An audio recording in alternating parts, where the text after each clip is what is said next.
നമസ്കാരം. വീണ്ടും മധ്യ കേരളം എന്ന ഈ ചർച്ചാ പ്രോഗ്രാമിലേക്ക് സ്നേഹപൂർവ്വം സ്വാഗതം.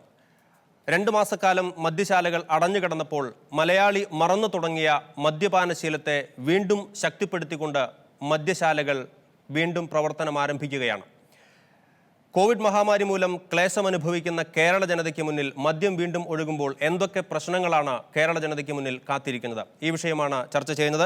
ഈ ചർച്ചയിൽ പങ്കെടുക്കാൻ നമ്മോടൊപ്പമുള്ളത് KCBC മദ്യവിരുദ്ധ സമിതി സംസ്ഥാന secretary Prasad Kuruvila, father Davis Chakkalakkal, മദ്യവിമോചന രംഗത്ത് വർഷങ്ങളായി പ്രവർത്തിക്കുന്ന വ്യക്തിയാണ് അദ്ദേഹം, doctor Soumya Starlet, clinical psychologist, Shri Joy Kanjirathingal, Nest de addiction സെന്ററിൽ കോർഡിനേറ്ററായിട്ട് പ്രവർത്തിക്കുന്നു. ഇത്രയും പേരാണ് ചർച്ചയിൽ പങ്കെടുക്കുന്നത്. ആദ്യം ശ്രീ പ്രസാദ് കുരുവിളയിലേക്ക്.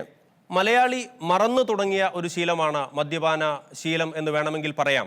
നമുക്കറിയാം, അപൂർവമായി പലയിടത്തും വീട്ടിൽ വാറ്റ് തുടങ്ങി എന്നുള്ള വാർത്തകൾ നാം കേൾക്കുന്നുണ്ട്. പലയിടത്തും സംഘം ചേർന്നുള്ള വാറ്റുകൾ നടക്കുന്നു, അത്തരം വാർത്തകൾ കേൾക്കുന്നുണ്ട്.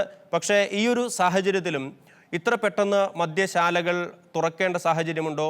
മദ്യത്തിൻ്റെ വിതരണം പുനരാരംഭിക്കേണ്ട ഒരു സാഹചര്യമുണ്ടോ? മലയാളി സമൂഹത്തിൽ ഇത് എത്രത്തോളം കൂടുതൽ, പ്രത്യേകിച്ചും സാമ്പത്തിക മേഖലയിലൊക്കെ എത്രത്തോളം പ്രശ്നങ്ങൾക്കാണ് ഇത് വഴി തുറക്കുന്നത്? COVID-19 പകർച്ചവ്യാധിയുടെ പശ്ചാത്തലത്തിലാണല്ലോ നമ്മുടെ കേരളത്തില് താൽക്കാലികമായിട്ടാണെങ്കിലും 2 മാസക്കാലത്തേക്ക് ഒരു സമ്പൂർണ്ണ മദ്യനിരോധനത്തിന് ഇടവരുത്തിയത്. തീർച്ചയായിട്ടും നമ്മുടെ കേരള സമൂഹം ആഗ്രഹിച്ചിരുന്ന, പൊതുസമൂഹം ആഗ്രഹിച്ചിരുന്ന, കുടുംബങ്ങൾ ആഗ്രഹിച്ചിരുന്ന വലിയൊരു കാര്യത്തിന് ഇവിടെ തുടക്കം ആയെങ്കിൽ നിശ്ചയമായിട്ടും ഇത് വീണ്ടും തുറന്ന് പ്രവർത്തിക്കരുതെന്ന് ആഗ്രഹിക്കുന്ന ആളുകളാണ് നമ്മുടെ പൊതുസമൂഹത്തിലുള്ളത് എന്നുള്ള കാര്യത്തിൽ യാതൊരു സംശയമില്ല. ഇവിടെ സൂചിപ്പിച്ചതുപോലെ തന്നെ ഈ കുറഞ്ഞ 2 മാസക്കാലം കൊണ്ട് നമ്മുടെ മനുഷ്യർക്കുള്ള മദ്യാസക്തി എന്ന ആ അവസ്ഥയിൽ നിന്ന് മുക്കാൽ പങ്കും ആളുകളും മുക്തരായി എന്നുള്ള കാര്യത്തിൽ സംശയമില്ല. ഇവിടെ ഡി അഡിക്ഷൻ സെന്ററുകളിലേക്ക് ഇതുമായിട്ട് ബന്ധപ്പെട്ട് എത്തപ്പെട്ട ആളുകൾ വളരെ കുറവാണ്. എനിക്കറിയാം, കേരളത്തിലെ ആദ്യത്തെ ഡി അഡിക്ഷൻ സെന്ററായ പാല അഡാപ്റ്റിന്റെ കൂടിയുള്ള സമീപത്താണ് ഞാനും താമസിക്കുന്നത്. അവിടെ കഴിഞ്ഞ ദിവസങ്ങളിൽ ആകെ 2 ആളുകൾ മാത്രമാണ് ഈ ചികിത്സാ രംഗത്തേക്ക് വന്നത്. അല്ലാത്ത സമയങ്ങളിലൊക്കെ 10-25ഓളം ആളുകൾ തിങ്ങി നിറഞ്ഞുകൊണ്ടിരുന്ന ഡി അഡിക്ഷൻ സെന്ററുകളിൽ പോലും എത്താൻ ആവശ്യമില്ലാത്ത ഒരു സ്ഥിതിവിശേഷം ഉണ്ടായിരുന്നു ഈ സമ്പൂർണ്ണ മദ്യനിരോധനത്തിന്റെ കാലഘട്ടം. നമുക്കറിയാം, ഒരു മദ്യാസക്തർക്ക് ഈ തവണ ചുരുങ്ങിയ ഒരു 6-7 ദിവസക്കാലം കൊണ്ട് തന്നെ അവർ അതിൽ നിന്നും മുക്തരായി എന്നുള്ളതാണ് നമുക്ക് മനസ്സിലാക്കാൻ സാധിക്കുന്നത്. ഈ സമ്പൂർണ്ണ മദ്യനിരോധനം ഉണ്ടായ ആ 4-5 ദിവസത്തിനുള്ളിൽ ഒരു 4-5-6 ആളുകൾ മാത്രമാണ് മരണപ്പെട്ടത്, ആത്മഹത്യ ചെയ്തതായിട്ട് കാണുന്നത്. അതും പൂർണ്ണമായിട്ടും മദ്യം ലഭിക്കാതെ വന്നതിന്റെ സാഹചര്യത്തിലാണ് ആത്മഹത്യയിലേക്ക് വഴിതെളിച്ചത് എന്ന് നമുക്കതിന് പറയാൻ സാധിക്കില്ല. അതിൽ എത്രയോ അധികം ആളുകളാണ് മദ്യം ലഭിച്ചുകൊണ്ടിരിക്കുന്ന കാലഘട്ടത്തിൽ മരണപ്പെട്ടുകൊണ്ടിരിക്കുന്നത്. അപ്പൊ അതുകൊണ്ട് തന്നെ ഇതൊരു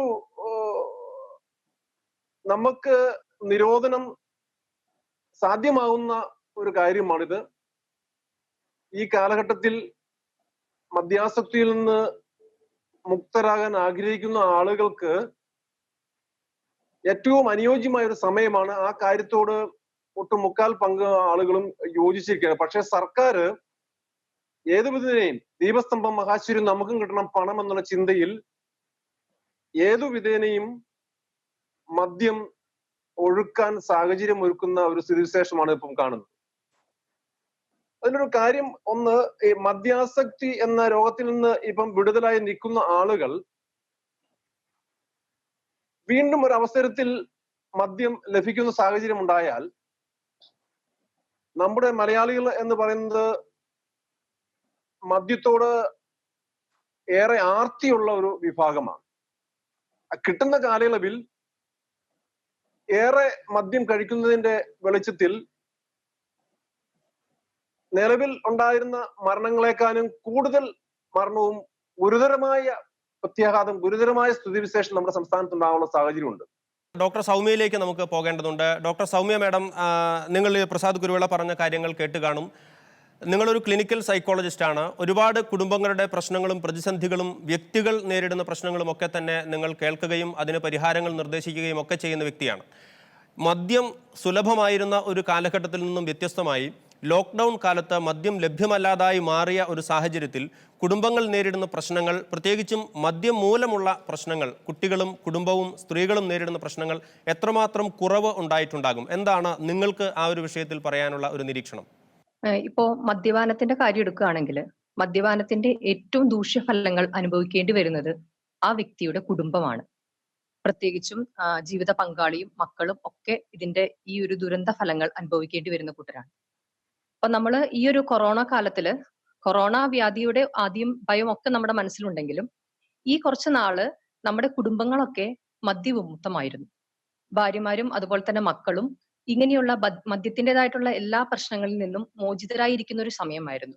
അതുകൊണ്ട് തന്നെ കുടുംബ ബന്ധങ്ങളുടെ ആ ഒരു ഊഷ്മളതയും സ്നേഹവും ആ ഒരു സമാധാനവും ഒക്കെ തിരിച്ചു വന്നിരുന്ന ഒരു കാലഘട്ടമായിരുന്നു. അപ്പോ ഈ ഒരു വീണ്ടും ഇങ്ങനെയുള്ള ഒരു പ്രശ്നം, അതായത് ഈ മദ്യത്തിന്റെ വീണ്ടും ഉള്ള ഒരു ലഭ്യത കൂട്ടുകയാണെങ്കിൽ ഇപ്പൊ ഇത്ര നാള് ഈ കുടുംബങ്ങളൊക്കെ കുറച്ച് സമാധാനവും സന്തോഷവും ഒക്കെ ആയി കഴിയുന്ന സമയമായിരുന്നു. അപ്പോ മദ്യത്തിന്റെ ഈ ദുരന്ത ഫലങ്ങള് വീണ്ടും വന്നു തുടങ്ങുമ്പോൾ ഈ പറഞ്ഞ പോലെ തന്നെ സാമ്പത്തികമായിട്ടുള്ള ബുദ്ധിമുട്ടുകൾ വളരെയധികം ഈ പ്രശ്നങ്ങളിൽ നിന്നും ഉണ്ടാവാനായിട്ടുള്ള സാധ്യതകളുണ്ട്. കുടുംബ സമാധാനം തകരുന്ന അവസ്ഥയിലേക്ക് പോകാനുള്ള സാധ്യതകളുണ്ട്. ഭാര്യമാരും മക്കളൊക്കെയാണ് ഏറ്റവും കൂടുതൽ ഈ കുടുംബത്തിന്റെ മദ്യത്തിന്റെ ദൂഷ്യവശങ്ങൾ അനുഭവിക്കേണ്ടി വരുന്നത്.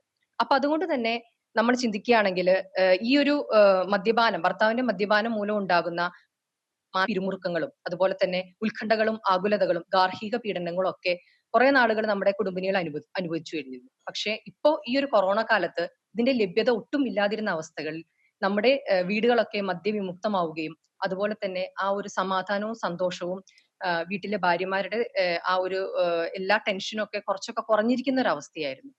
പക്ഷെ വീണ്ടും ഈ ഒരു മദ്യം നമ്മുടെ സർക്കാരിന്റെ ബാറുകളും അതുപോലെ തന്നെ മദ്യവിൽപ്പനശാലകളും വീണ്ടും തുറക്കുകയാണെങ്കിൽ ഈ പറഞ്ഞ പോലെ തന്നെയുള്ള അവസ്ഥ, അതായത് മുമ്പത്തേക്കാൾ ഉണ്ടായിരുന്നേക്കാൾ വളരെ മോശമായ ഒരു അവസ്ഥയിലേക്ക് നമ്മുടെ കുടുംബങ്ങൾ പോകാനുള്ള സാധ്യതകൾ വളരെ കൂടുതലാണ്. വളരെ വ്യക്തമാണ് സൗമ്യ മാഡം പറഞ്ഞ കാര്യങ്ങൾ വളരെ വ്യക്തമാണ്. മദ്യം ലഭ്യമായിരുന്ന ഒരു സമയത്തിൽ നിന്നും വ്യത്യസ്തമായി മദ്യം ലഭ്യമല്ലാതായ ഒരു സാഹചര്യത്തിൽ കുടുംബങ്ങൾ കുറെ കൂടി സമാധാനമായ ഒരു സാഹചര്യത്തിലേക്ക് നീങ്ങി കുടുംബ സമാധാനം തിരികെ ലഭിച്ച ഒരു സമയമായിരുന്നു എന്നുള്ള കാര്യങ്ങളാണ് പറഞ്ഞത്. വളരെ വ്യക്തമാണ്. വീണ്ടും ഞാൻ നമ്മുടെ ജോയിയിലേക്ക് പോവുകയാണ്. ജോയ് കാഞ്ഞിരത്തിങ്കൽ, അദ്ദേഹം തൃശ്ശൂരിലെ നെസ്റ്റ് എന്ന് പറയുന്ന ലഹരി വിമോചന കേന്ദ്രത്തിൻ്റെ കോർഡിനേറ്ററായിട്ട് പ്രവർത്തിക്കുന്നു. ശ്രീ ജോയ്, താങ്കൾക്ക് പറയാൻ സാധിക്കും, മദ്യം സുലഭമായിരുന്ന ഒരു കാലഘട്ടത്തിൽ മദ്യപാനത്തിൽ നിന്നും ലഹരിശീലങ്ങളിൽ നിന്നും മോചനം തേടി നെസ്റ്റിലേക്ക് വന്നിരുന്ന ആളുകളുടെ എണ്ണത്തിൽ നിന്നും മദ്യം ലഭ്യമല്ലാതായ ഒരു കാലഘട്ടത്തിൽ എത്രത്തോളം ഈ ചികിത്സ തേടി വരുന്നവരുടെ ഒരു കുറവ് നിങ്ങൾക്ക് രേഖപ്പെടുത്താനായിട്ട് സാധിക്കും? തീർച്ചയായിട്ടും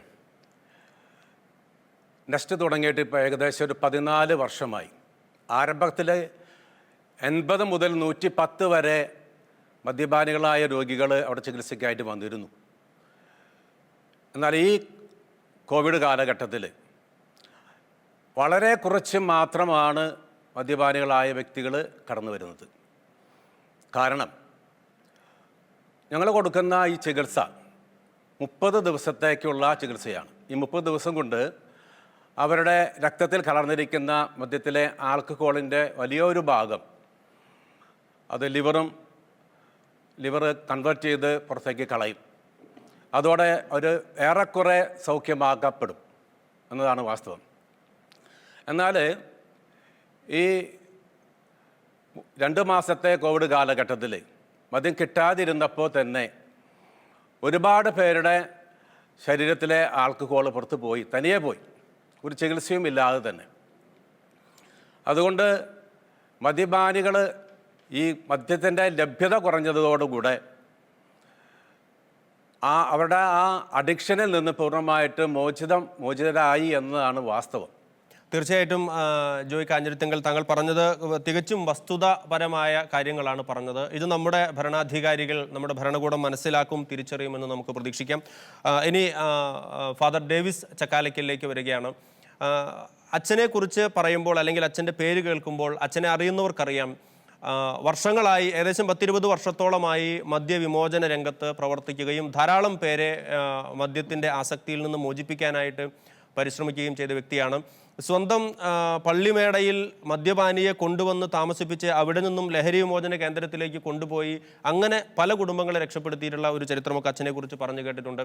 തൃശ്ശൂർ രൂപതയിലെ നെസ്റ്റ് എന്ന് പറയുന്ന ഒരു സ്ഥാപനം തുടങ്ങാനായിട്ട് തുടക്കക്കാരനായി നിന്നത് ജേക്കബ് തൂങ്കുഴി പിതാവിൻ്റെ കാലഘട്ടത്തിൽ അച്ഛനായിരുന്നു. എന്തുകൊണ്ടാണ് അച്ഛനിൽ ഇത്രയധികം ഒരു മദ്യവിരോധം ഉണ്ടായത്? എന്തുകൊണ്ടാണ് ഇത്ര തീക്ഷ്ണമായി മറ്റെന്തിനേക്കാളും പ്രാധാന്യത്തോടെ മദ്യപാനികളെ മോചിപ്പിച്ചെടുക്കുന്ന ഒരു പ്രവർത്തനത്തിന് അച്ഛൻ മുന്നിട്ടിറങ്ങാനുള്ള ഒരു പ്രചോദനം എന്താണ്? വൈദികൻ എന്ന നിലയിൽ ഒരു വ്യക്തിയുടെ സാകല്യ രക്ഷയാണ് ഉന്നമിക്കുക. ഒരു ചെറുവിരലിനെ ഏൽക്കുന്ന ഒരു ക്ഷതം ശരീരത്തെ മുഴുവൻ വേദനയിലേക്ക് ബോധവാന്മാരാക്കുന്നു എന്ന് പറയുന്ന പോലെ സമൂഹത്തിലെ അല്ലെങ്കിൽ സഭയിലെ നമ്മൾ ജാതിമത ഭേദമന്യേ സകലരെയാണ് ചികിത്സിച്ചും കൗൺസിലിംഗ് നൽകിയും ഒക്കെ രക്ഷപ്പെടുത്തിയിട്ടുള്ളത്.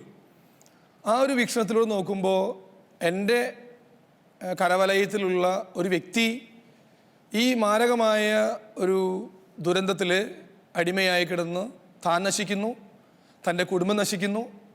അങ്ങനെ കുടുംബങ്ങൾ ഈ കെടുതിയിൽപ്പെട്ട അനേക കുടുംബങ്ങൾ നോക്കുമ്പോൾ സമൂഹത്തിൻ്റെ ഒരു ധ്രുവീകരണം അവിടെ നടക്കുന്നുണ്ട്. എന്നെ സംബന്ധിച്ചിടത്തോളം കൂടുതലായി ഈ ഒരു ദുരന്തത്തിന് അടിമപ്പെട്ടൊരു വ്യക്തി ആ കുടുംബത്തിലുണ്ടാകുന്ന കലഹം, സമാധാന അന്തരീക്ഷത്തിന് വരുത്തുന്ന വലിയ വിനകൾ, പഠിക്കുന്ന കുട്ടികൾ, പ്രാർത്ഥനയിൽ മുഴുകാനിരിക്കുന്ന ഒരു കുടുംബത്തിലേക്കായിരിക്കും മദ്യപിച്ച ഒരാൾ കയറി വരിക. അങ്ങനെയൊക്കെ നോക്കുമ്പോൾ ഒരു വ്യക്തി മൂലം നശിക്കുന്ന ആ വ്യക്തിയുടെ ആന്തരാവയവങ്ങൾ, വ്യക്തിത്വം, അദ്ദേഹത്തിൻ്റെ സമാധാന ജീവിതം, നേരത്തെ പറഞ്ഞതുപോലെ തന്നെ ഒരു വ്യക്തി എന്ന് പറയുന്നത് വേർപെട്ട് കിടക്കുന്ന ആളല്ല, സമൂഹത്തിൻ്റെ ഒരു വലിയ കണ്ണിയായ കുടുംബത്തിലെ അംഗമാണ്. അങ്ങനെ ഒരു വ്യക്തിയിലുള്ള ഈ ദുരന്തം, ദൂഷ്യവശങ്ങൾ ഒരു കുടുംബത്തിൻ്റെ സമാധാനം നഷ്ടമാക്കുന്നു. അങ്ങനെ കുടുംബങ്ങൾ സമാധാനം നഷ്ടപ്പെട്ടതാകുമ്പോൾ ഒരു പ്രദേശം തന്നെ അസമാധാനത്തിലേക്ക് നയിക്കപ്പെടുകയാണ്. അതുകൊണ്ടാണ് ഒരു വ്യക്തിയെ കണ്ടുകിട്ടിയാൽ അവനിലുള്ള ഈ ദൂഷ്യവശത്തെ, ആസക്തിയെ, അത് ഇപ്പോൾ സർക്കാർ എടുത്തിരിക്കുന്ന നയം നമ്മൾ സൂചിപ്പിക്കുകയാണെങ്കിൽ സർക്കാരിന് KSRTCയിലൂടെ വരുമാനമില്ല, നികുതി വരുമാനങ്ങളില്ല എന്ന് വരുമ്പോൾ വേഗം മനുഷ്യരിലേക്ക് കടത്തിവിടാവുന്ന ഒരു വരുമാന മാർഗമാണ് മദ്യത്തിൻ്റെ വിൽപ്പന. അത് ബീവറേജസ് കോർപ്പറേഷൻ്റെ ഷോപ്പുകളിലൂടെയോ ബാറുകളിലൂടെയോ ആണെങ്കിൽ തന്നെ ഗവൺമെൻറ്റിന് ഏറ്റവും വേഗം വലിയൊരു സംഖ്യ അതിൻ്റെ ശേഖരണത്തിലേക്ക് വരിക ഈ വഴിയാണ്. മനുഷ്യനെ സ്വയം കുരുതിയിലേക്ക് നയിക്കുന്ന ഈ ലഹരി അല്ലെങ്കിൽ മദ്യപാനത്തിന് അവനെ ക്ഷണിച്ചു വരുത്തുന്ന ഈ ദുരന്തം, അതിൻ്റെ വലിയ വാതായനം സർക്കാർ തുറന്നു വെച്ചിട്ട് ഇപ്പോൾ ഈ അടുത്ത് ലക്ഷക്കണക്കിന് രൂപ സർക്കാർ ചെലവാക്കുന്നുണ്ട്. മദ്യപനെ കണ്ടെത്തി അവൻ്റെ രക്ഷയിലേക്ക്, വിമോചനത്തിലേക്ക് അവൻ നയിക്കാൻ തക്ക രീതിയിൽ കൗൺസിലിങ്, ചികിത്സ, മാറ്റിപ്പാർപ്പിക്കൽ തുടങ്ങിയ ഒരുപാട് പരിപാടികൾ സർക്കാർ ചെയ്യുന്നുണ്ട്. ഒരുപക്ഷെ വളർത്തിയെടുത്തിട്ട് കഴുത്ത് വെട്ടുന്നതിന് തുല്യമാണ്. ഒരു കുഞ്ഞിനെ സത്മാർഗങ്ങളിലേക്ക്, നന്മയിലേക്ക് നയിക്കാൻ മാതാപിതാക്കൾ ചെലുത്തുന്ന അധ്വാനം, അവന് കൊടുക്കുന്ന പരിചരണം, ഭക്ഷണം, വസ്ത്രം, വിദ്യാഭ്യാസം, ആത്മീയ ലക്ഷ്യങ്ങളൊക്കെ കൊടുത്തൊരു കുഞ്ഞിനെ ഒരു യുവാവായി വരുമ്പോൾ കഴുത്ത് വെട്ടുന്നതിന് തുല്യമാണ് സർക്കാർ ചെയ്യുന്ന പല നടപടികളും. ഒരു പക്ഷേ ഈ COVID-19 ദുരന്തത്തിൻ്റെ അല്ലെങ്കിൽ ആ വലിയ പ്രശ്നത്തിൻ്റെ പേരിൽ സർക്കാരിന് വരുമാനങ്ങൾ കുറഞ്ഞു എന്നുള്ളത് ഏതൊരു വ്യക്തിക്കും മനസ്സിലാക്കാം. പക്ഷേ മനുഷ്യനെ കുരുതിക്ക് കൊടുക്കാൻ, മനുഷ്യക്കുരുതി കൊടുക്കാൻ, സ്വയം ഒരു ആത്മഹത്യയിലേക്ക് നയിക്കാൻ, മദ്യപാനത്തെക്കുറിച്ച് അങ്ങനെയാണ്, സ്ലോ സൂയിസൈഡ് എന്നാ പറയുക മദ്യപാനം. അപ്പോൾ ഒരു സ്വയം കുരുതിയിലേക്ക് മനുഷ്യ സമൂഹത്തെ വലിച്ചിഴയ്ക്കുന്ന, പ്രത്യേകിച്ച് ദൈവത്തിൻ്റെ സ്വന്തം നാട്, ഏറ്റവും വലിയ സംസ്കാരത്തിൻ്റെ ധന്യതയുള്ള നാട്, വിദ്യാഭ്യാസത്തിൽ ഏറ്റവും മുൻപന്തിയിൽ നിൽക്കുന്ന നാട് എന്നൊക്കെ കേരളത്തിന് പേര് ലഭിച്ചിട്ടുണ്ടെങ്കിൽ ഈ ഒരു കാലഘട്ടത്തെക്കുറിച്ച് വീക്ഷിച്ചു നോക്കൂ. ആക്സിഡൻസ് ഇല്ല, വാഹനങ്ങൾ അധികം ഇല്ലെന്ന് ആണെങ്കിൽ തന്നെ ആക്സിഡൻറ്റുകളിലൂടെ മരണങ്ങളില്ല, ലൈംഗിക പീഡനങ്ങളില്ല, കുടുംബ തകർച്ചകളില്ല. ഒരു വീടിൻ്റെ പരിസരത്ത് മദ്യപൻ വന്നുണ്ടാക്കുന്ന സ്വന്തം കുടുംബത്തിലെ ലഹളകളോ അയൽപക്കങ്ങളിലേക്ക് ഉണ്ടാക്കുന്ന ലഹളകളോ ഇന്നില്ല. പ്രത്യേകിച്ച് വിരലിലെണ്ണാൻ മാത്രം 1-2 പേരോ ഇതിൻ്റെ വിഡ്രോവൽ സിംറ്റം, മദ്യം ലഭിച്ചുകൊണ്ടിരുന്ന ഒരാൾക്ക് തൻ്റെ രക്തത്തിലേക്ക് ആൽക്കഹോളിൻ്റെ ആ ക്വാണ്ടിറ്റി കയറി വന്ന് രക്തം നിർണ്ണയിക്കുന്ന പല കാര്യങ്ങളും ആൽക്കഹോൾ നിർണ്ണയിക്കുന്ന സ്ഥിതിയിലേക്ക് വരുമ്പോൾ മദ്യം കിട്ടാതെ വരുന്ന ആദ്യത്തെ 3, 4, 5 ദിവസങ്ങൾ ഒരു പക്ഷേ വിഡ്രോവൽ സിംറ്റംസിലേക്ക്, ഒരു ഭ്രാന്തമായ അവസ്ഥയിലേക്ക് ഒരു മദ്യപൻ വീഴാം. പല ചികിത്സാലയങ്ങളിലും മദ്യത്തിന് അടിമപ്പെട്ടവനെ കൊണ്ടുവരുമ്പോൾ ശാന്തമായൊരവസ്ഥയിൽ അവനെ നയിച്ച് പിന്നീട് അവന് ഈ ദുരന്തങ്ങളെക്കുറിച്ചുള്ള അവബോധം നൽകാൻ ശ്രമിക്കാറുണ്ട്. ഞാൻ പറഞ്ഞു വന്നത് ഇങ്ങനെ ചുരുക്കി പറയുകയാണ്. ഒരു കുടുംബത്തിൻ്റെ ധ്രുവീകരണം വ്യക്തിത്വത്തിൻ്റെ നാശം, സമൂഹത്തിൻ്റെ തകർച്ച, മതാത്മകമായി ചിന്തിക്കുന്ന ഒരുപാട് മനുഷ്യരുടെ മാനസിക വ്യഥയാണ് മദ്യം കേരളത്തിൽ വീണ്ടും ഒഴുക്കാൻ സർക്കാർ വാതായനങ്ങൾ തുറക്കുമ്പോൾ ഉണ്ടാകാൻ പോകുന്നത്. ആത്മീയമായി ദാഹത്തോടുകൂടി 10 50 പേര് ദേവാലയത്തിലേക്കോ അമ്പലത്തിലേക്കോ മോസ്കിലേക്കോ ഒന്ന് വന്ന് ആരാധിക്കാൻ വേണ്ടി വെമ്പൽ കൊള്ളുമ്പോൾ അതിന് അനുമതി നൽകാൻ വേണ്ടി വളരെ കാർക്കശ്യമായി ചിന്തിച്ച് കോവിഡിൻ്റെ വ്യാപനത്തെക്കുറിച്ച് വാ തുറക്കുന്ന സർക്കാരിനെ ഇതുവരെയും മുൻപോട്ട് ഞങ്ങൾക്ക് മദ്യം തന്നില്ല, ഞങ്ങൾ അങ്ങനെ ചെയ്യും ഇങ്ങനെ ചെയ്യുമെന്ന് ഭീഷണിയില്ലാത്ത ഒരു വലിയ സമൂഹത്തിന് ലഭിക്കാതെ വന്നപ്പോൾ വേണ്ടെന്ന് വെച്ച് പല വഴിയിലേക്ക് ആത്മീയമായും സാമൂഹികമായും തിരിഞ്ഞുപോയ ഒരു ഗണത്തെ വീണ്ടും ഇത് സർക്കാർ കൈകൊട്ടി വിളിച്ച് ഇതാ മദ്യത്തിൻ്റെ പുഴയിലേക്ക് ചാടി മരിച്ചോളൂ എന്ന് പറയുന്ന ഒരു ആഹ്വാനം പോലെ തോന്നുന്നു.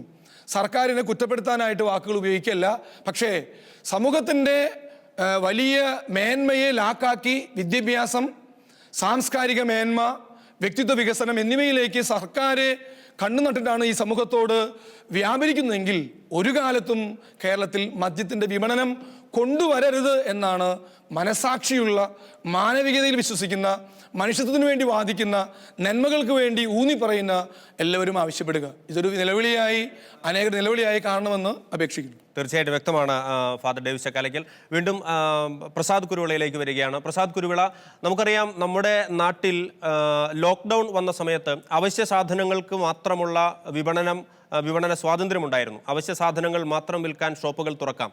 എന്നാൽ ഈ സമയത്ത് പൂഴ്ത്തിവയ്പും വില കൂട്ടി വിൽക്കലുമൊക്കെ തടയാനായി അധികാരികളുടെ ഭാഗത്തു നിന്നും വലിയ ജാഗ്രത ആ സമയത്തുണ്ടായിരുന്നു. പല കച്ചവടക്കാരും ഇതിൻ്റെ പേരിൽ പിഴ ചുമത്തപ്പെടുകയും ഒക്കെ ചെയ്തിട്ടുണ്ട്. എന്നാൽ ഇന്ന് ഇത്ര കാലം മദ്യം വിൽക്കാതിരുന്ന് വീണ്ടും മദ്യത്തിൻ്റെ വിപണനം പുനരാരംഭിക്കുമ്പോൾ വലിയ വിലവർദ്ധനവിലൂടെ 35% വരെ വിലവർദ്ധനവ് നടത്തിക്കൊണ്ട് മദ്യത്തിൻ്റെ വിപണനം ആരംഭിക്കുമ്പോൾ യഥാർത്ഥത്തിൽ പൂഴ്ത്തിവെപ്പും കരിഞ്ചന്തയും നടത്തുന്നത് ആരാണ്? എന്താണ് കേരള മദ്യവിരുദ്ധ സമിതിക്ക്, KCBC മദ്യവിരുദ്ധ സമിതിക്ക് പറയാനുള്ളത്? മദ്യത്തിന്റെ വില കൂട്ടി എന്ന് കരുതിക്കൊണ്ട് ഒരു കാരണവശാലും മദ്യത്തിന്റെ ഉപയോഗം കുറയുമെന്ന് നമുക്ക് ചിന്തിക്കാൻ കഴിയില്ല. കാരണം മദ്യാസക്തി ഒരു രോഗമാണെന്ന് ലോകാരോഗ്യ സംഘടന തന്നെ 1956 പ്രഖ്യാപിച്ചിട്ടുണ്ട്. ഇതിനൊരു മാനസിക രോഗമായിട്ടാണ് ലോകാരോഗ്യ സംഘടന ആദ്യമായിട്ട് പ്രഖ്യാപിച്ചിരിക്കുന്നത്. അപ്പോൾ മദ്യം കൊടുക്കുന്ന സാഹചര്യം ഉണ്ടാവുമ്പോൾ, ആവശ്യത്തിലേറെ മദ്യം ഷോപ്പുകളിൽ ലഭിക്കുന്ന സാഹചര്യം വരുമ്പോൾ വില എന്നത് ഒരു വലിയ വിഷയമായിട്ട് ഈ മദ്യപർ കാണുന്നുണ്ട് എന്ന് എനിക്ക് തോന്നുന്നില്ല. ഞാൻ ചോദിച്ചത് ഇത് എത്രമാത്രം ഒരു ഗൗരവതരമായ ഒരു നടപടിയാണ്, എത്രമാത്രം ഒരു സ്വന്തം പൗരന്മാർക്കെതിരെ പ്രയോഗിക്കുന്ന ഒരു നടപടി എന്ന് ഇതിനെ കാണാൻ സാധിക്കുമോ? അല്ലെങ്കിൽ ആ രീതിയിൽ എന്താണ് താങ്കൾക്ക് പറയാനുള്ളത്? അല്ല, നമുക്കറിയാം മദ്യത്തിന്റെ വില കൂട്ടുന്നത് കൊണ്ട് സർക്കാർ ഉദ്ദേശിക്കുന്നത് ദീപസ്തംഭം മഹാശ്ശേരി നമുക്ക് കിട്ടണം പണം എന്ന് മാത്രമാണ്. അല്ലാതെ പൗരന്റെ ഒരു മേൽഗതിയോ അല്ലെങ്കിൽ മറ്റൊന്നും ഉദ്ദേശിച്ച് പൗരൻ മദ്യപാനം കുറച്ചുകൊള്ളട്ടെ, മദ്യാസക്തിയിൽ നിന്ന് പിന്നോട്ട് പൊക്കോട്ടെ എന്നുള്ള ചിന്ത സർക്കാരിന് ഒരിക്കലും ഉണ്ടാവില്ല. തീർച്ചയായിട്ടും വ്യക്തമാണ് ശ്രീ പ്രസാദ് കുരുവിള. വീണ്ടും ഡോക്ടർ സൗമ്യയിലേക്ക്. ഡോക്ടർ സൗമ്യ, എത്രമാത്രം ഗൗരവത്തോടെയാണ് ഇനിയുള്ള നാളുകളെ കേരള സമൂഹം കാണേണ്ടത്? കാരണം ഇത്ര നാൾ മദ്യമില്ലായിരുന്നു, മദ്യത്തിനു വേണ്ടി ഒത്തുകൂടിയിരുന്ന ചങ്ങാത്തങ്ങളും സംഘം ചേരലുമൊക്കെ ഒരുപക്ഷെ കുറെയെങ്കിലും കുറഞ്ഞ ഒരു സമയമായിരുന്നു. കുറെയെങ്കിലും വീട്ടിലിരിക്കാൻ നമ്മുടെ യുവജനങ്ങളും പ്രായമായവരും മുതിർന്നവരും ഒക്കെ പഠിച്ച ഒരു നാളുകളാണ് കടന്നുപോയത്. എന്നാൽ വീണ്ടും മദ്യം ഒഴുകുമ്പോൾ അതിനുവേണ്ടി പണം കണ്ടെത്താനുള്ള ശ്രമത്തിനിടയിൽ നേരത്തെ ശ്രീ പ്രസാദ് കുരുവിള സൂചിപ്പിച്ചതുപോലെ എത്രത്തോളം കുറ്റകൃത്യങ്ങൾ ഉണ്ടാകാനുള്ള സാധ്യതയുണ്ട്? സംഘം ചേർന്നുള്ള കുറ്റകൃത്യങ്ങൾ, പണം കണ്ടെത്താൻ വേണ്ടിയുള്ള സംഘം ചേരലും അങ്ങനെ ഗുണ്ടാ സംഘങ്ങൾ പോലുള്ള കുറ്റകൃത്യങ്ങളും സംഭവിക്കാനുള്ള സാധ്യതയുണ്ട്. അതുപോലെ തന്നെ കുടുംബങ്ങളിൽ കുടുംബത്തിന്റെ സാമ്പത്തിക അടിത്തറ എത്രമാത്രം ഇത് തകർക്കാനായിട്ട്, കുടുംബത്തിന്റെ സമാധാനം എത്രമാത്രം തകർക്കാനായിട്ട് ഇത് കാരണമാകും? തീർച്ചയായും ഇപ്പൊ പറഞ്ഞതുപോലെ വീണ്ടും ഈ ഒരു മദ്യത്തിന്റെ കുത്തൊഴുക്ക് വീണ്ടും ആരംഭിച്ചു കഴിഞ്ഞു കഴിഞ്ഞാൽ മുമ്പത്തെക്കാളും വളരെ മോശമായ രീതിയിലേക്ക് നമ്മുടെ സാമൂഹിക സാമ്പത്തിക ബന്ധങ്ങളും അതുപോലെ തന്നെ കുടുംബ ബന്ധങ്ങളും പോവാനായിട്ടുള്ള സാഹചര്യങ്ങൾ വളരെ കൂടുതലാണ്. കാരണം ഇപ്പോ നമ്മൾ കുറെ നാള് ഇത് കഴിക്കാതിരുന്നു എങ്കിലും ഈ പറഞ്ഞ പോലെ തന്നെ മദ്യ ആസക്തി ഒരിക്കലും അത് പോയിട്ടുണ്ടാവില്ല. വീണ്ടും ഇങ്ങനെ അത് വളരെ സുലഭമായിട്ട് നമുക്ക് കിട്ടും എന്ന് വന്നു കഴിഞ്ഞു കഴിയുമ്പോൾ എത്ര വില കൂടിയാലും നമ്മളത് വീട്ടിലെ എല്ലാ സാമ്പത്തിക ഭദ്രതകളെയും തകർക്കുന്ന രീതിയിൽ വീണ്ടും വളരെയധികം പൈസ കൊടുത്തിട്ടാണെങ്കിലും ഇതൊക്കെ വാങ്ങി മദ്യം വളരെയധികം കുടിക്കാനും അതുപോലെ തന്നെ അത് കഴിഞ്ഞ് വീട്ടിലേക്ക് വന്ന് കുടുംബത്തിലെ സമാധാന അന്തരീക്ഷം തകർക്കാനും വളരെയധികം അക്രമാസക്തരാകാനും അതുപോലെ തന്നെ ഗാർഹിക പീഡനങ്ങൾ വളരെയധികം കൂടാനും വളരെയധികം സാധ്യതകൾ കൂടുതലാണ്. അതുപോലെ തന്നെ ഈ ഒരു നമ്മൾ ക്രിമിനൽ ബിഹേവിയർ, അതുപോലെ തന്നെ ഈ ഒരു ഡ്രഗ് അബ്യൂസ്, അതായത് ആൽക്കഹോളും അതുപോലെ തന്നെ ക്രിമിനൽ ബിഹേവിയറും വളരെയധികം ബന്ധപ്പെട്ട് കിടക്കുകയാണ്. എത്രയൊക്കെ കവർച്ചകൾ ചെയ്തിട്ടാണെങ്കിലും എത്രയൊക്കെ അക്രമങ്ങൾ കാണിച്ചിട്ടാണെങ്കിലും ഇതിനാവശ്യമുള്ള പണം സ്വരൂപിക്കാനായിട്ട് നമ്മുടെ യുവാക്കളും അതുപോലെ തന്നെ മദ്യം ഏറ്റവും കൂടുതൽ യൂസ് ചെയ്യുന്ന ആൾക്കാരും ചെയ്യാനുള്ള സാഹചര്യങ്ങൾ വളരെ കൂടുതലാണ്. അതുകൊണ്ട് തന്നെ നമ്മുടെ കുടുംബത്തിലെ വീട്ടമ്മമാരൊക്കെ ഈ സാഹചര്യത്തിൽ വളരെയധികം ആകുലരാണ്. പലപ്പോഴും ഞങ്ങൾക്ക് സൈക്കോളജിക്കൽ കൗൺസിലിംഗിൽ ഇങ്ങനെയുള്ള വീട്ടമ്മമാരുടെ പലതരത്തിലുള്ള വിഷാദ അവസ്ഥകളും അതുപോലെ തന്നെ ആകുലതകളും ഉത്കണ്ഠകളും സ്ട്രെസ് ബിഹേവിയേഴ്സ് ഒക്കെ പലപ്പോഴും അതിന് ഒരു പരിധിവരെ കാരണമാകുന്നത് വീട്ടില് അവരുടെ ജീവിത പങ്കാളിയുടെ മദ്യപാന ആ ഒരു ശീലം അല്ലെങ്കിൽ ആ ഒരു രോഗാവസ്ഥയാണ്. അപ്പോ ഇനിയും ഇങ്ങനെയുള്ള ഇത്രയും നാള് കിട്ടാതെ വന്നിട്ട് ഇതിനുശേഷം ഇങ്ങനെയുള്ള ഒരു സിറ്റുവേഷൻ വീണ്ടും വളരെ സുലഭമായിട്ട് ലഭിക്കുന്ന ഒരു സിറ്റുവേഷൻ വന്നു കഴിഞ്ഞാൽ തീർച്ചയായും നമ്മുടെ കുടുംബ ബന്ധങ്ങളെ അത് തകർക്കുന്നു. അവരുടെ കുടുംബത്തിന്റെ സാമ്പത്തിക ഭദ്രതയെ തകർക്കാനുള്ള സിറ്റുവേഷൻ കൂടുതലാണ്. അക്രമാസക്തിയും അതുപോലെ തന്നെ വയലന്റ് ബിഹേവിയറും ക്രൈമും ഒക്കെ വളരെയധികം കൂടാനുള്ള സാഹചര്യങ്ങൾ, നമ്മുടെ യുവജനങ്ങളൊക്കെ ഇങ്ങനെയുള്ള ബിഹേവിയറിലേക്ക് പോകാനുള്ള സാഹചര്യങ്ങൾ വളരെയധികം കൂടുതലാണ്. തീർച്ചയായിട്ടും വളരെ വ്യക്തമാണ്. വീണ്ടും ശ്രീ ജോയ് കാഞ്ഞിരത്തിങ്കൽ, താങ്കൾ വർഷങ്ങളായി നെസ്റ്റ് എന്ന ഡി അഡിക്ഷൻ സെന്ററിൽ കോർഡിനേറ്ററായിട്ട് പ്രവർത്തിക്കുന്നു. ലഹരി മോചന ചികിത്സയ്ക്ക് വേണ്ടി വന്ന് അതിൻ്റെ ശേഷം ആ ഒരു ലഹരിയുടെ ശീലം, ലഹരി ഉപയോഗിക്കുന്ന ശീലം ഉപേക്ഷിച്ചതിന് ശേഷം അവരെ ആ ഒരു ലഹരിയിൽ നിന്നുമുള്ളൊരു വിരക്തിയോടുകൂടി ജീവിക്കാൻ സഹായിക്കുന്ന തരത്തിൽ എന്തൊക്കെ പ്രവർത്തനങ്ങളാണ് നിങ്ങൾ ചെയ്യുന്നത്? അത് എത്രത്തോളം കുടുംബങ്ങൾക്ക് ഫലപ്രദമായിട്ട് മാറുന്നുണ്ട്? തീർച്ചയായിട്ടും മദ്യപാന ചികിത്സയ്ക്ക് വരുന്ന വ്യക്തികൾ അവിടെ ഞങ്ങൾ 1 മാസത്തോളം ചികിത്സ കഴിഞ്ഞ് ചിലരൊക്കെ പറയാറുണ്ട് ഞങ്ങൾ പോയി കഴിഞ്ഞാൽ വീണ്ടും മദ്യപിക്കാൻ സാധ്യതയുണ്ടെന്ന്. അങ്ങനെ പറയുന്ന വ്യക്തികൾക്ക് അവിടെ റിഹാബിലിറ്റ് ചെയ്ത് അത് 3 മാസം മുതൽ 1 വർഷം വരെയും അതിനുള്ള സൗകര്യങ്ങൾ ഒരുക്കി കൊടുക്കും. അതിൽ നിന്ന് പൂർണ്ണമായൊരു വിടുതൽ പ്രാപിക്കാൻ വേണ്ടിയാണ്. എന്നാൽ മദ്യപാനികൾക്ക് ഏകദേശം 1 വർഷത്തോളം അവിടെ നിൽക്കുമ്പോഴത്തേക്കും സൗജന്യമായിട്ട് എല്ലാ ചിലവുകളും നെസ്റ്റ് തന്നെ വഹിച്ചുകൊണ്ട് അവർ പൂർണ്ണമായി അതിൽ നിന്ന് മോചനം നേടിയതിന് ശേഷം തിരികെ സമൂഹത്തിലേക്ക് ഇറങ്ങുമ്പോൾ നല്ല രീതിയിൽ ജീവിക്കാനും അധ്വാനിച്ച് കുടുംബം പോറ്റാനുള്ള കഴിവുകൾ അവർക്ക് ലഭിക്കുന്നു എന്നുള്ളത് വാസ്തവമാണ്. എന്നാൽ ഈ കാലഘട്ടത്തിൽ മദ്യത്തോടൊപ്പം തന്നെ ഇന്ന് സമൂഹത്തിൽ വ്യാപിച്ചിരിക്കുന്ന യുവാക്കളും യുവതികളും ഒരുപോലെ കഞ്ചാവ് മറ്റു ലഹരി പദാർത്ഥങ്ങൾ ഉപയോഗിക്കുന്നുണ്ട്. അവർക്ക് വേണ്ടി ചിലപ്പോഴൊക്കെ 3 വർഷം വരേക്കും ഞങ്ങൾ റിഹാബിലിറ്റ് ചെയ്യാറുണ്ട്. കുറച്ച് നാളുകൾക്ക് മുൻപ് ബാംഗ്ലൂരിൽ നിന്ന് വന്ന ഒരു +1 വിദ്യാർത്ഥി, അവൻ ഉപയോഗിച്ചുകൊണ്ടിരുന്നത് LSD എന്നുള്ള സിന്തറ്റിക് ഡ്രഗ്സ് ആയിരുന്നു. ആ വ്യക്തിയെ 3 വർഷത്തോളം ഞങ്ങൾ അവിടെ റിഹാബിലിറ്റ് ചെയ്തു. 1 വർഷത്തെ ചികിത്സയെല്ലാം കഴിഞ്ഞതിന് ശേഷം തൃശ്ശൂരിൽ തന്നെയുള്ള ഒരു പ്രൈവറ്റായിട്ടുള്ള ഒരു +1 +2 പഠിപ്പിക്കുന്ന ഒരു വിദ്യാലയത്തിലേക്ക് പറഞ്ഞു വിട്ടു. വീട്ടിൽ നിന്നും അയക്കുന്ന പോലെ തന്നെ ഞങ്ങൾ രാവിലെ ഉച്ചയ്ക്കുള്ള ചോറെല്ലാം കൊടുത്ത് പറഞ്ഞു വിടുമായിരുന്നു. 2 വർഷം കൂടി ആ പഠിച്ചു തീർന്നപ്പോഴത്തേക്കും അവൻ +2 പാസ്സായി, ബാംഗ്ലൂരിൽ പോയി ഡിഗ്രി കഴിഞ്ഞു. ഇന്ന് നല്ല രീതിയിൽ ഒരു ജോലിയിൽ പ്രവേശിച്ച് കുടുംബത്തിൽ സന്തോഷകരമായി ജീവിക്കുന്നു. ഇതുകൂടാതെ തന്നെ കേരളത്തിലെ തിരുവനന്തപുരം മുതൽ കണ്ണൂർ വരെയുള്ള ജില്ലകളിൽ ഞങ്ങൾക്ക് ആൽക്കഹോളിക് അനോണിമസ് ഗ്രൂപ്പുകളുണ്ട്.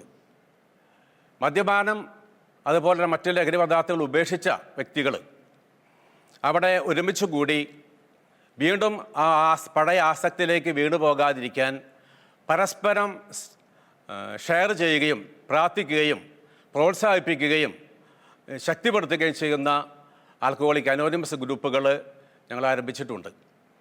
തൃശ്ശൂരിൽ തന്നെ ഏകദേശം ഒരു 27ഓളം ആൽക്കഹോളിക് അനോണിമസ് ഗ്രൂപ്പുകൾ ഞങ്ങൾക്കുണ്ട്.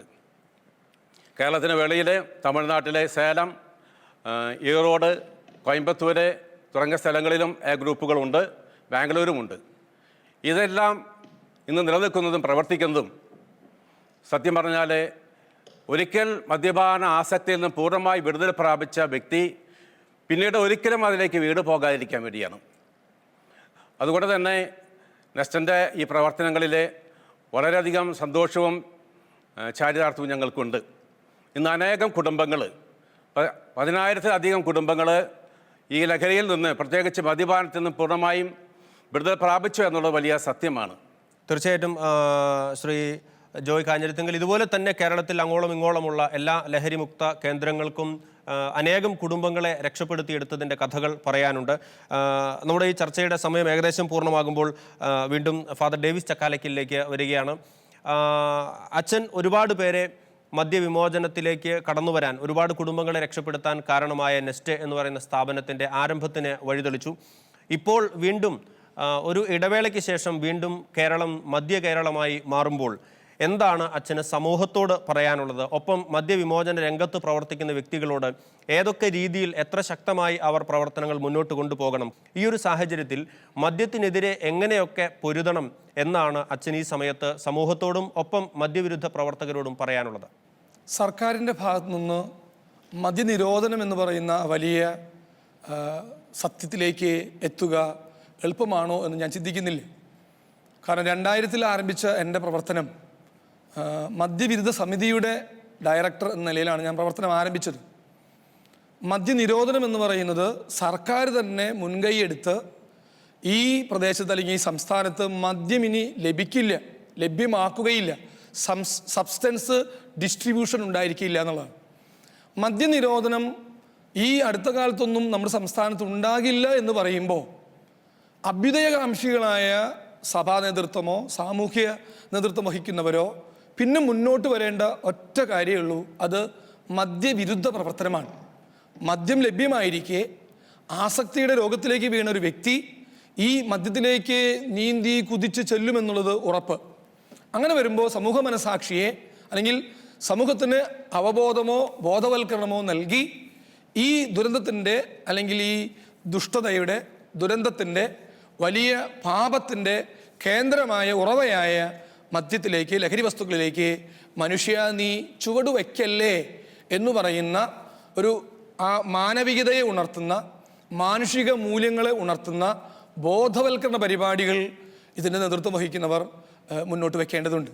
ഏത് തലത്തിൽ ഉണർന്നു വന്ന പ്രവർത്തകരാണെങ്കിലും മദ്യമെന്ന് പറയുന്ന ആ ദുരന്തം വിതയ്ക്കുന്ന പിശാചിനെതിരെ വലിയ ഒരു പോരാളിയാവാൻ തക്കതായ ഒരുക്കങ്ങൾ മനുഷ്യന് ആവശ്യമാണ്.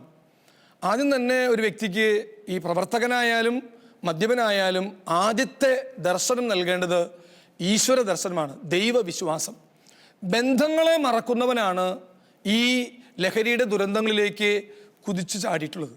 ബന്ധങ്ങൾ, അപ്പൻ, അമ്മ, ഭാര്യ, മക്കൾ, സഹോദരങ്ങൾ, അയൽവാസികൾ, എനിക്ക് മേലുദ്യോഗസ്ഥർ, എൻ്റെ സഹപ്രവർത്തകർ, ഇങ്ങനെയുള്ള ബന്ധതലങ്ങളെ വിച്ഛേദിച്ചു കളഞ്ഞവനോ മറന്നവനോ ഉപേക്ഷിച്ചവനാണ് ഈ ലഹരിയിലേക്ക് വീണത്. ഇവിടെ പ്രവർത്തകരെ അല്ലെങ്കിൽ സമൂഹത്തിൻ്റെ ഈ മനസാക്ഷി സൂക്ഷിപ്പുകാരെ അല്ലെങ്കിൽ അഭ്യുദയകാംക്ഷികളായിട്ടുള്ള ആളുകൾ ലഹരിയോട് എടുക്കേണ്ട മനോഭാവം സർക്കാർ അടുത്ത കാലത്തെങ്ങാനും മദ്യ നിരോധനം കൊണ്ടുവരുമെന്ന് കരുതിയിട്ടാകരുത് പ്രവർത്തനങ്ങൾക്ക് നീങ്ങേണ്ടത്. എന്തായാലും ഇങ്ങനെയുള്ള പ്രവർത്തകരെ അല്ലെങ്കിൽ സാമൂഹിക പ്രവർത്തകരോ മദ്യത്തിൻ്റെ വിരുദ്ധ പ്രവർത്തനം ചെയ്യുന്നവർ ശ്രദ്ധിക്കേണ്ട മേഖല ഒരു ഈശ്വര ദർശനം ഉണ്ടാവുക, ആ ദൈവികമായ അംശങ്ങൾ നിലനിർത്തുക, ബന്ധങ്ങൾക്ക് വലിയ വില കൽപ്പിക്കുക. ലഭ്യമാകാനിടയുള്ള ഈ ദുരന്ത ഇനങ്ങളെ ലഭ്യമാക്കാതിരിക്കാൻ തക്കതായ കേന്ദ്രങ്ങളുണ്ട് കേരളത്തിൽ ധാരാളം. അവിടേക്ക് ഈ രോഗിയായ ആസക്തനെ അല്ലെങ്കിൽ ശീലങ്ങളിലേക്ക് കാൽവെച്ച ആദ്യ നടന്നു തുടങ്ങുന്ന കുഞ്ഞുങ്ങളുണ്ട്, യുവാക്കളുണ്ട്, മധ്യവയസ്കരുണ്ട്. ആര് തന്നെ ആവട്ടെ, മദ്യാസക്തനോ അല്ലെങ്കിൽ മദ്യത്തിൻ്റെ ആ ദുശീലത്തിലേക്ക് കാൽവെച്ചവനോ ആയ ഒരുവന് ലഭിച്ചാൽ വേഗം തന്നെ അവന് ഈ പറഞ്ഞ മദ്യം ലഭ്യമല്ലാത്ത, ലഹരി വസ്തുക്കൾ ലഭ്യമല്ലാത്ത ഒരു വാസസ്ഥലത്തേക്ക്, ഒരു സങ്കേതത്തിലേക്ക് എത്തിക്കുക. അവന് വേണ്ടതായിട്ടുള്ള ചികിത്സാ മുറകൾ അവിടെയുണ്ട്. അവിടെ രോഗി, ആസക്തൻ എന്ന് പറയുന്നവരെ ചികിത്സിക്കുന്ന അതിനോടൊപ്പം തന്നെ അവൻ ചെന്നു വീണ്ടും പാർക്കുന്ന ആ സമൂഹത്തെ, കുടുംബത്തെ, പ്രാദേശിക ഇടങ്ങളെല്ലാം ബോധവൽക്കരിക്കുന്ന വലിയ കാര്യത്തിലേക്ക് ഈ സമൂഹങ്ങൾ, നേതൃത്വം വഹിക്കുന്നവർ, പ്രവർത്തകർ ശ്രദ്ധ വെച്ചാൽ വളരെ നല്ലതാണ്. തീർച്ചയായിട്ടും വളരെ നന്ദി ഫാദർ ഡേവിസ് ചക്കാലയ്ക്കൽ. നമ്മുടെ ഈ ഒരു ചർച്ച ഇവിടെ പൂർണ്ണമാകുമ്പോൾ നമുക്കൊരു നിഗമനത്തിലേക്ക് നമുക്കെത്താം. മദ്യം ആരോഗ്യത്തിന് ഹാനികരമാണ്, ആരോഗ്യത്തിന് ഹാനികരമായത് വാങ്ങരുത്, വിൽക്കരുത് എന്ന് മാത്രം പറഞ്ഞുകൊണ്ട് ഈ ഒരു ചർച്ച ഇവിടെ പൂർണ്ണമാകുന്നു. വളരെയധികം നന്ദി ചർച്ചയിൽ പങ്കെടുത്ത KCBC മദ്യവിരുദ്ധ സമിതി സംസ്ഥാന സെക്രട്ടറി പ്രസാദ് കുരുവിള, ലഹരി വിമോചന പ്രവർത്തന രംഗത്ത് ശ്രദ്ധേയനായ ഫാദർ ഡേവിസ് ചക്കാലയ്ക്കൽ, ക്ലിനിക്കൽ സൈക്കോളജിസ്റ്റായ ഡോക്ടർ സൗമ്യ സ്റ്റാർലെറ്റ്, ഒപ്പം നെസ്റ്റ് ഡി അഡിക്ഷൻ സെന്ററിന്റെ കോർഡിനേറ്റർ ശ്രീ ജോയ് കാഞ്ഞിരത്തിങ്കൽ. നന്ദി. ഈ ഒരു ചർച്ച ഇവിടെ പൂർണ്ണമാകുന്നു. നമസ്കാരം.